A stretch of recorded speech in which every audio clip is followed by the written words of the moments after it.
Carl and Damon here from Brrraaains A Head-Banging Life, gbhblofficial.com for short. You've seen the title, it's a big question. Our favourite Mass Effect moments. We're going to talk through some of our favourite moments from the Mass Effect series 1, 2, 3 and Andromeda, although there'll be none from Andromeda. We're just saying that because it's a Mass Effect game more than anything else. We're both big fans of this, you more than me. Yeah, massive fan. Well, you played the remastered, haven't you? Yeah, I said, well, when I discovered the remaster, I was so excited because I mean, a chance to play it again. Did they? I haven't really looked into it. Did they do any obvious changes beyond visual style? But did they make any obvious changes to gameplay or things like that that you noticed? As far as I was aware, it's the exact same game. Obviously, much better graphics. Yeah, of course. A major improvement in graphics, but obviously with it's. All the DLC was included. Yeah. So you didn't have to pay for that. Apart from, I think there was 2 that wasn't included, which was, I forget what they're called now. It was the one. From which game? I think it was Mass Effect 2. I think it was. Okay. It's the one where you go to that ship and you do all the training, the VR training. Oh. Principal saying it's. Okay, interesting. Okay. That DLC was not included in the remake. I don't know why. There might have been a reason. Maybe they couldn't code it properly. Could you buy it separately? No. Then they probably wanted to cut it out. Then probably felt it was unnecessary. Yeah, I mean, I think it's a chance to play Mass Effect again with 3,000 achievement score. All 3 games. It's just That's why I haven't played it. You've just literally described the reason why I don't want to put. I don't have the time or the inclination to put that much time into those games that I did originally again right now. Yeah.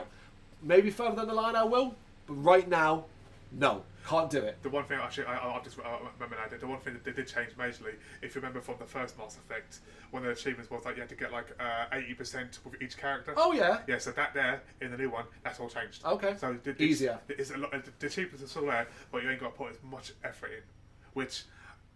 Personally, I was disappointed because I used to love being explored. You've done it. I know, but it's Mass Effect, man. But you've done that, so like, I love the idea of making it a little bit more easier. I loved exploring all the planets. I loved. Oh yeah, sorry. They also cut out the whole. Do you remember you had to go around and collect all the minerals, all the tags? Yeah. All that's been cut out too. So there's none of that. You know, so there's no achievements for that. You know, the achievements are pretty much the same as they were for the original one, but just a lot easier. Okay. You know. Then from the original trilogy, because you haven't played Andromeda, so I think we're going to we'll just ignore Andromeda. I don't even know why we bothered to mention it at the start. Fuck Andromeda. This is unscripted. That's the kind of the point. It's just a talk back and forth. Best Mass Effect game? 2. Yes, 2. Agreed. Yeah. Strength overall, improved on so much of what made the first one great. And unfortunately, because of Mass Effect 3's lackluster mess of an ending, that otherwise I'd probably be like happy enough to say Mass Effect 3. But the problem is Mass Effect 3's ending really does knock it down a point or 2 in the scoring to Mass Effect 2. But we are here to talk about favourite moments, not so much the games overall, but just some moments that stood out for us when we think of Mass Effect. We're like, that's banging, that stands out. I remember that, really enjoyed it. So throw out one of yours. Favourite moments? Yeah. Well, straight away, Mass Effect 2, the beginning. The destruction of the Normandy. Yeah, I mean, so shocking. Yep. So sad, really, because that's your shit, man. And actually, watching all your crew members, S.O. Presley. Okay, spoilers. Okay, spoilers. Okay, S.O. Presley. You know, that guy's been in like your second in command for the entire thing, and he dies, man. So that's horrible, man. You know, and it's like. Controlling Shepard and spacewalking through the ship to try and save Joker too, and obviously Joker's refusing to abandon his ship. You know, it's beautiful. I mean, I second this. I second this one. This is one of mine as well. The destruction of the Normandy, the introduction to Mass Effect 2 is simply spectacular. It's glorious to look at. I just remember the beam smashing through the ship, and you just realizing. I think at that point you realize, oh, we're not. This is going to happen. Like, this is happening. We're not going to have no sneaky get out here. We're not going to fly away. We're not going to be saved. The Normandy's going down. Yep. And people are going to die. And obviously, you know, Shepard dies as well. And obviously that leads into the actual story as well. But the destruction of the Normandy is easily up there. Yeah, because obviously, as you find out through number 2, obviously, like basically Shepard and his crew, the Normandy, have been abandoned by the Alliance. Yeah. Because they basically don't believe you. Yeah. You're basically liars. And it's, oh my god, I've forgotten the whole name of the rogue group who take over. Oh, Oh, they're led by your man. What Yeah. oh God, it's gone from my head, isn't it? I've completely forgot to The organisation of the... Yeah, I know what you mean. It'll come. Yeah, It'll come. Don't worry too much about forcing it to come out of your head when it's there. We know what we bloody mean. Yes. Okay, so then what am I? I'm going to go back to the first game. And I I think it has more weight now in reflection. The first conversation with the Reaper. The first time the holographic Reaper. And the realisation that they have no empathy, no feeling. They're here to do this. Yep. And that's what's going to happen. And I think that weight is felt stronger as the game, because at first you don't really understand what Reapers are, of course. You don't understand in the slightest what they are. But knowing now what we know about the Reapers and that, I think the first conversation with the Reaper deserves to be mentioned as a moment I remember now more on a whole. You guys were killing machines. Yes. Yeah. I mean, basically, they say to you, we're here to destroy. And Yeah, that's it. Destroy it. Yeah, that's it. And there's no negotiation, there's no conversation, there's no this, that, just that in general. I mean, overall, throughout the 1, 2, and 3, there's so many moments I could pull out. You know, I mean, even Well, that's the idea. Put more goes up. to number 3. You know, I mean, running through Earth and you can see all the ships flying above you. Incredible. Big Reapers. It just, I mean, the graphics and the design plays again is amazing. You know, and I've got to mention it. It's my saddest moment throughout the game. Go on. It is when. I'm going to feel so bad because I forgot his name. But it's when, in number 3, when, what's his name? Dr. the Solarian. Oh, right. Yeah. The Solarian. Yeah. I've completely forgotten his name. Someone, I know we all know who you mean. Yeah. It's it's gonna fall out of your head, but it's someone else. It had to be me. Somebody else might have messed it up. When he sacrificed the because he was my main guy. Yeah. It was him, Shepard, and it was between Liara and I've forgotten half the names. It's unbelievable. So I've not played it in about a year now, but it's like, I mean, yeah. I would Google it, but it's unscripted. I can't figure it. Bring it up the phone. Remind yourself. Bring up the list of Mass Effect names. It'd be it'd be easy. It'd be, if it prompts you, might as well bring it up as well as that. Do you mean Miranda? Right. Miranda, is she a major character for you, Jack? I never liked Jack. Oh, I love Jack. I mean, I love Jack's story. Okay. I love the story, but as a character was. I understand why he's an angry character. Obviously, Yeah. You know, Cerberus. Okay, so Cerberus was the main group. Right. Yeah, so, but and obviously it was Mr. something. I don't know, Mr. I'll have to search it up. But it's also the bad guys. You know, the enemies. You know, The collectors. I love the collectors. Yeah, that's again goes back to Mass Effect 2. Yes. As the collectors being the villainous group was really cool. But yeah, right. While you're doing that, I'll throw out another one of mine, and it's the end of Mass Effect 2. It's the final shot of the Reapers moving through space, and the that cliffhanger. Yes. They're coming. It's time, and the anticipation that created for Mass Effect 3 was incredible. Definitely. Morden Salas. All right, There you go, Morden, yeah, there you go. Yeah, Morden is up there as arguably one of the more emotional moments in games overall. Ultimately, it's that line in it. I think it had to be me. Somebody else might have got it wrong. I think that's the line. Yeah, I mean, obviously, as you play 1, 2, and 3, obviously you find the stories that obviously between them, obviously the Solarians, what they've done to Rex's people. Yeah, okay, I can't remember his right word. Genophage. Yeah, the Genophage. What they've done to stop is, them breeding. I mean, you sort of understand why they did it. You understand why, but you ultimately you should never. That's not your decision to make. No, that's incredibly. You understand it. You understand why, particularly because of what's Rex's people's race called? Do you remember? Can't remember what the race is called. Yeah. But yeah, them basically being so war hungry. Yes. That element, it's understandable. It all makes a lot of sense. But yeah, it doesn't make it a very nice situation. You can understand as a character as well that he's had to live with that his entire life. He's very, sensible and straightforward and very analytical. But it doesn't mean he doesn't have feelings, and I think that's quite important, that aspect of things as well. I'm trying to think of character-wise. So I adored, like all of us, didn't really like Garrus at first. Yep. Garrus. Yeah, what a man. What a dude in the end, man. Absolutely. 1, 2, and 3 get quality. Yeah, absolutely. Oh, talking of which then, the suicide mission that comes at the end of Mass Effect 2. Obviously, you can lose characters in this. What was your experience of that? Do you remember? Okay, yeah. Because I don't remember. I remember building. I remember I went into it having built up things so well that I didn't really struggle.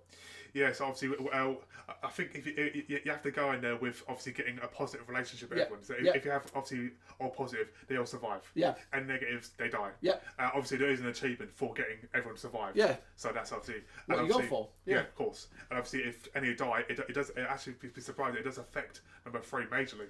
You know, it does characters that are not involved. Because obviously, you can meet all the characters again in the third one. Yeah. But so I know with the new one, with the one on the remaster, that it also affects an achievement too. Because for example, like if you, because obviously you can have a relationship with many characters. You can have, it's either with Jack or Liara or Miranda, and somehow in a really random one, I had a relationship with bloody, oh my god, who? Garrus? Caden.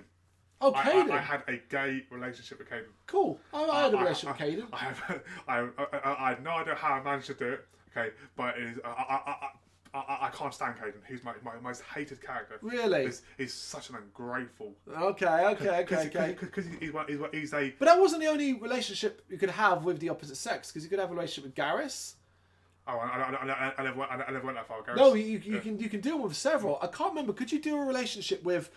Oh, whatever his name. Talking about bland characters. He's the only one that was in. He was the new one for Mass Effect 3. Bit muscly. Oh, James. You could. Like, I'm pretty sure. I can't remember, but I'm pretty sure. Pretty much everyone you could have a relationship with. Yeah, I mean, I remember having a relationship with Caden in one of my playthroughs. No, that was one of my. I know I had a relationship with Liara, me definitely. Liara, Miranda, Jack, Caden, Garrus. That might be it. But that's the ones I remember the most. Okay, going back to Tally, I think too. So Tally. Oh, I don't remember if I had one with her. I don't know if you could. Who was the one with who's the collector? The robot. Do you remember that person's name? Oh, the robot. Legion. Yeah, I don't think you could have a relationship with him, but I like Legion as well. He's a cool character. He's quality, Back to favourite moments. It's an odd one, and I think this only applies because you've told me it's easier in the remastering. But every time Harbinger turned up on the hardest difficulty in Mass Effect 3. Yeah. Good God. If you know, you know.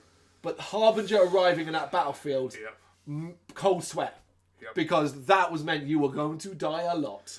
Harbinger, man. And the thing is, when you killed him, if you haven't killed all the basic characters, he just takes up another one. So Absolute nightmare, Harbinger. But you've said that he's easy to deal with in the remaster. He is. I'll always remember on the original Xbox, like on like the hardest mode, the collector ship. Oh my god, that took me ages. The amount of times I used to die. Yeah. Or even when like the end mission. Yeah. Literally, you got bloody Samara with a big shield, and you're trying to stand in the shield, and you're getting bloody Harbinger and collectors. And the big fat, I don't know what they call the bloody big ones. You can fire like, I don't know what they call that. They're like big fat guys. Okay, yeah. I don't remember that. Unfortunately, it's not that familiar as well. Yeah. We're very sort of conscious that we want to do these videos in a completely unscripted, memory-based way, compared to because we didn't want it to be similar to the flashbacks and that aspect more than anything else. Sticking them with favourite memories. For some reason, when I think of Mass Effect and I think of favourite moments, the Citadel, right? Mm-hmm. And maybe it's because they let you explore it more, but I always remember the experience of being in the Citadel from Mass Effect 1 more than any other, than any other thing. The shops, they're creating advertisements for the shop to go into the clubs and Shepard's bopping, dancing, and elements like that. Why do you think they kind of removed all those elements from number 2 and 3? It's really unfortunate, isn't it? I don't know. I mean, I think number 3, you can go to a few shops. Number 3, a few brief shops. But I think number 2, you can only go to like a specific point on it. Yeah, Anderson's office and a few other places. I don't know why. Maybe because the fact that actually, I guess maybe they wanted to focus elsewhere. Yeah, maybe. I used to love literally doing all the keepers. I just remember that I remember the lift music, and I remember the keepers and things like that. I remember all elements like that. The big lift from C-Sec to your ship, like the half-an-hour lift. I mean, obviously, when it's talking, obviously the lift talking chair, you get missions too. Yeah, it tells you about missions and stuff like that. Yeah, punching a reporter in the face. that one. Yeah, I remember doing that as well. On live TV, a man. Yeah. Okay, what about Mass Effect 3 then? Because that's probably the one we haven't touched upon much, really. So you talked about like the introduction, Earth and stuff like that. The problem is I mean, even as I say, I know I'm like, oh, Mass Effect 3, but we want to keep it memories. All right, okay, well, we have to do it then. We have to do it. We are in that camp. The ending sucks. The ending is pure disappointment. And when I say ending, I mean Magic Boy, Color Lights, that ending, that part of the ending. Pre that though, it doesn't have one of my favourite moments. And I know we can bemoan the fact that Harbinger goes down with one shot, but at that point, just that whole staggering towards the portal, Yes, like that. Do you know what I mean? Like that was cool. Yeah. And I like to think that your running battle with Harbinger up to that point had weakened him to such a degree that was just the final thing to put him down. Yeah. That's what I like to see it as. Yeah, definitely. You know, more than anything else. But that, to sitting down with Anderson, and Anderson dying. Yeah. Like them both, and like Shepard dying. Yeah, so like, that element as much as anything else. And that's cool. I've got the head of Cerberus. Yeah. It's obviously him being taken over by it. Yeah. Him figuring out he's actually doing good, but he's actually being controlled. Yeah. And obviously him realising. Yeah. You know, it's just I mean, number 3 is a great game. It is a great game. That should never be forgotten. If the ending was better, I think it's easily the better one. But the problem, you know what was the worst thing? Was there were so many fan theories that were better than what they did. I know. And it's like, God damn it. Now we do fall into that camp that they did improve on that ending by including a very special DLC. Yes. That meant, okay, cool. The nice little bookend to it.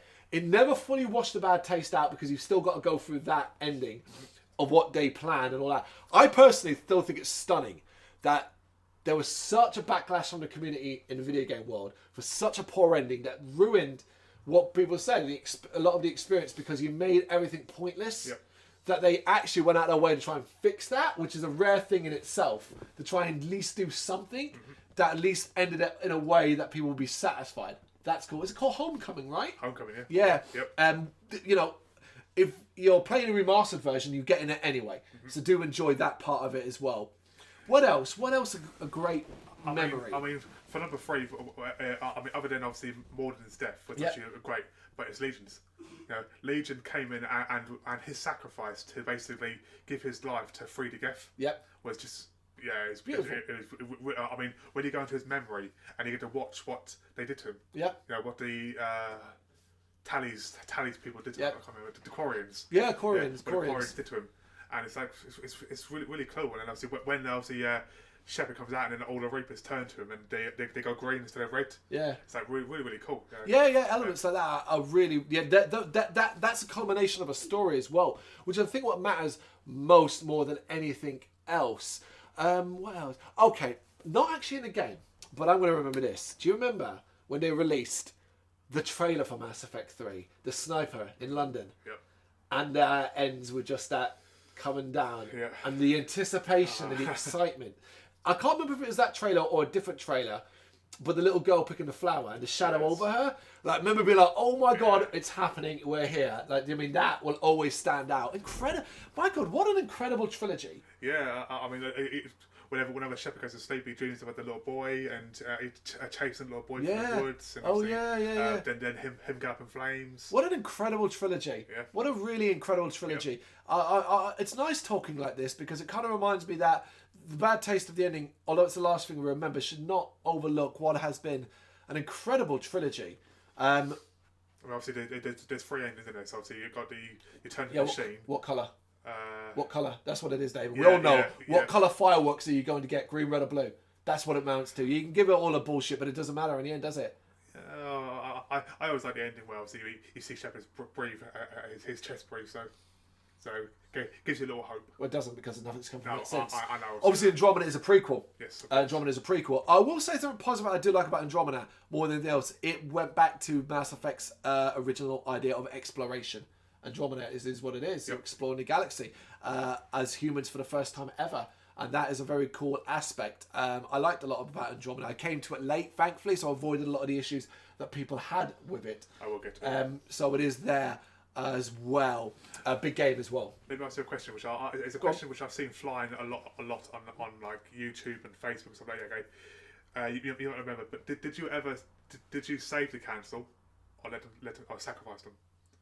So when sovereign arrives to attack the cathedral, Yeah. you've got a choice to save them, the council, or let them die. I'm pretty sure I saved them. I'm pretty sure I saved them. I'm pretty sure I saved them because I always understood the purpose of the council. Yes. And like the whole like being angry and mad with Shepherd and stuff like that. Like that's the council denial of the Reapers is the classic thing from everything, whether it be the mayor of Jaws not opening it. It's not because they're bad people, it's because they can't believe it. Because if they believe it, it terrifies them. But also what it could mean for the world. So you haven't got proof. I'm not going to... It's like anything. Oh, the killer's coming to get me. What killer? Yeah. Something like that thing. So I never really blamed the council for that. No. Do you know what I mean? Yeah, they were dickheads, but they're politicians. Do you know what I mean? Like I can't quite remember, but... You know, he's making me... I'm going to fucking re-download them. I'm going to download the remastering after this. I want to re-experience this. Like, because a lot of it's... Like, you just remind me that... When you ask that question, blank mind. But now you mention it, I can hear her talking to me, the woman on the council. Her talking and elements. Like, I can hear the Turian. There's a Turian on the council. Turian. There's a Turian. So I mean, so like that. And I can remember the boss battle that takes place inside the chambers or something. You fight...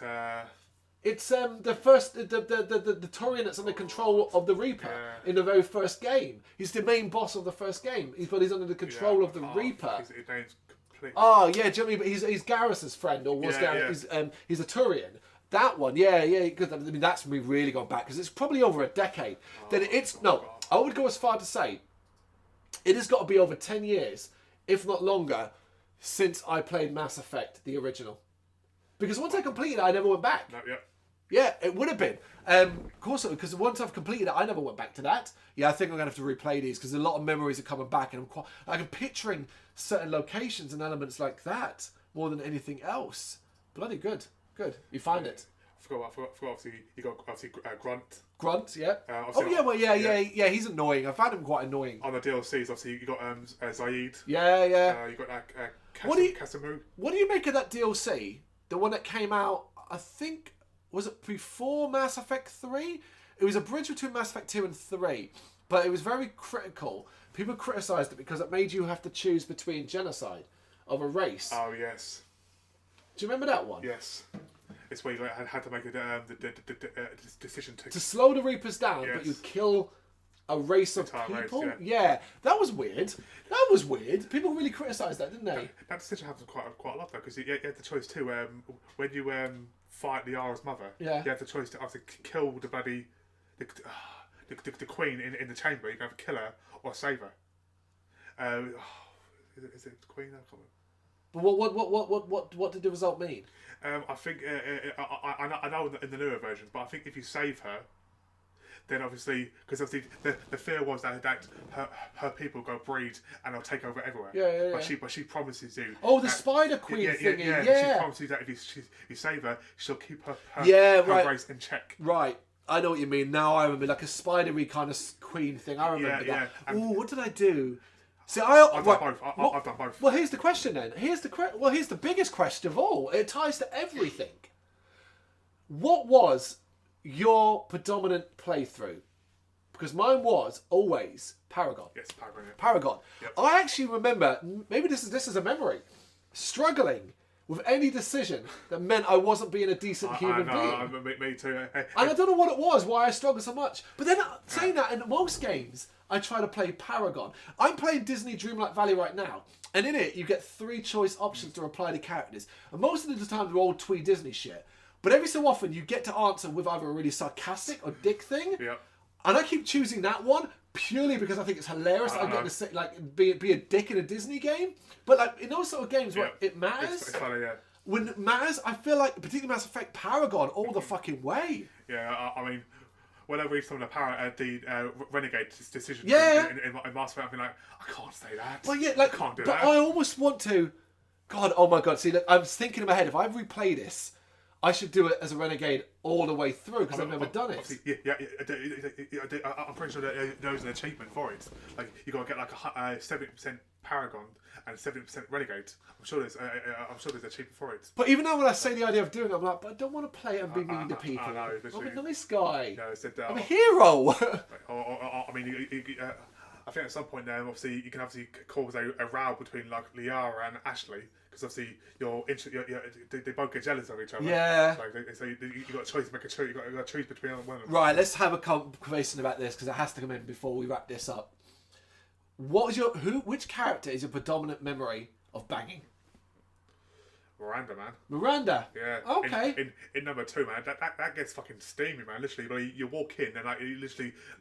Well, she's wearing very sexualized outfit from the start anyway, so it doesn't take much at all. No, because like literally, like he picks her up on the ship, takes her clothes off, she throws him on the floor, and obviously it doesn't show. Obviously, it's not that. It's implied sexual content. Mine is Liara. Liara was cool. Yeah. Liara was my predominant memory. However, I do remember Caden as well.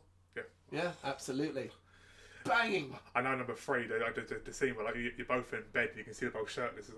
But I hate Caden, man. Seriously, it's such an ungrateful. Yeah, we should say we should say you're not being homophobic here. It's your dislike of Caden. Yeah, it's Caden. So, you basically anybody but Caden. I mean, obviously in number 1, you got a choice between saving Caden or Ashley. So I let Ashley die. Yeah. I'm going to play it through, and I'm going to keep Caden alive. Yeah. Because I'm going to keep Ashley alive because that's right. Fuck, I forgot that decision, man. Obviously, if you're going for like on the Xbox, obviously, he's so you need both of them for the achievement because one's a soldier, one's a healer. I don't know. He has the special ability. Oh right, yeah. Comes called. Yeah. Obviously, you got to do them all. Obviously, each character has an achievement. So obviously, at some point, you'll save one and the other one's died. But obviously, my actual main playthrough from 1, 2, and 3, I always kept Ashley alive. And killed Caden. But the one time I kept Caden alive for number 2 and let Ashley die, in number 2, he is a right dickhead to you because obviously he's a military man and he thinks you're a traitor because obviously Cerberus are the enemy. You join Cerberus. Well, I mean, but that doesn't make him a dickhead. Just because you know that's not the case, you've got to see it from his perspective. You tell him. You tell him to his face. No, because in number 3, obviously you died. Obviously, so number 2, you get rebuilt, and he thinks you're being controlled by Cerberus. He thinks you're a robot. Yeah. You know, well, he thinks you're being influenced. I mean, admittedly, obviously, that's fair. It looks bad because obviously, I think like near the end, you meet a second shepherd who's like a clone, a clone shepherd, and then you meet this other guy called Kai Lang. Kai Lang, so I say you fight him in literally. What is the head of Cerberus' name, man? I can't remember his name now. Yeah, don't worry about it specifically. But literally, you fight him inside his ship, like in his main office, and he's a bastard to kill to and hard. But yeah, I mean, it's a game which I mean, I remember recently, I've seen a couple of years ago, we'd done a quiz, didn't we? Our quizzes we did. Yeah. And during one of our quizzes, I asked a question. One of my questions was like, if I said to you the name Reapers, what game it's from? Oh. And I remember, obviously, most of our family said Gears of War, but obviously me and you, obviously, I think you and Liam said Mass Effect. Right. Obviously, Reapers are in Gears of War 2, but Reapers for me, it's Mass Effect. Yeah, Mass Effect. 100%. Yeah. 100%. We've been talking for over half an hour about it, flying through those memories. Yeah. It's Mass Effect. It certainly prompted new feelings in me. And memories, like I said, I've kind of let go as you've been talking because of that, thanks to the recent playthroughs you've been doing. That's some of our favourite moments, some of our memories of the series. If you got any you want to share, got any thoughts on ours, you know what to do? Let us know in the comments. Thank you very much for watching. If you liked what you saw, please help us out by giving us a thumbs up and hitting that subscribe button. If you really liked what you saw, consider donating to keep the website and channel running by buying us a coffee via our coffee page or picking up some merch from our Big Cartel store. You can check us out on gbhbl.com as well as via our social media, Facebook, Instagram and Twitter, as well as listen to our interviews via SoundCloud, Apple Music and Spotify. Just search for GBHBL. Games, horror and heavy metal. What else is life for?